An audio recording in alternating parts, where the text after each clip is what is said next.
అరే నీతో గొనుకుతూ మాట్లాడాను చూడు, నువ్వు మేనేజర్వి కావు. ఏంటి? నువ్వు ఈ కంపెనీకి మేనేజర్ కావు.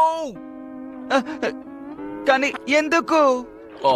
స్పాంజ్ బాబ్, వంట వండడంలో గొప్పవాడివే ఒప్పుకుంటాను, కానీ స్క్విడ్ బర్డ్ ని నేను ఎందుకు మేనేజర్ ని చేశానంటే ఆ పనిలో చాలా బాధ్యతలు ఉన్నాయి.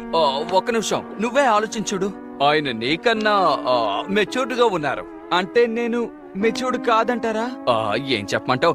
నీ గురించి నా మనసులో ఏమనుకున్నానంటే చెప్పడానికి ఒక మాట కూడా రాసుకున్నాను. ఆ మాట ఏంటంటే ఉంటూ ఆలోచించి చెప్తాను. దద్దమ్మా, కాదు కాదు, దద్దమ్మ కాదు, ఆలోచించి చెప్తాను, ఉండండి. బ్రెయిన్ లేనివాడా? అలాగే వస్తుంది, కానీ అది కాదు, అది కాదు. పనికిరానుడు, వేస్ట్ గాడు. దానికి అర్థం తెలివిలేని వాళ్ళని కదా. ఆహా, ఇక చాలా ఆపండి. ఇలా చూడు, వాళ్ళు చెప్పినట్టు ఏం కాదు. నువ్వు చాలా చిన్నవాడివి. మేనేజర్ అవ్వాలంటే ఇంకా ఎక్కువ ఎదగాలి, లేదంటే అందరూ చిన్న మేనేజర్ అనే పిలుస్తారు, మేనేజర్ అని పిలవరు. సరే, ఆ సంగతి వదిలే. ఇది నీకు అవసరమా? బాగానే అర్థమైంది మిస్టర్ క్రాబ్స్.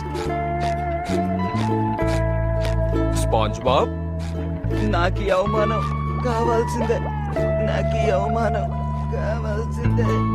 నాకు చూస్తుంటే జాలేస్తాను.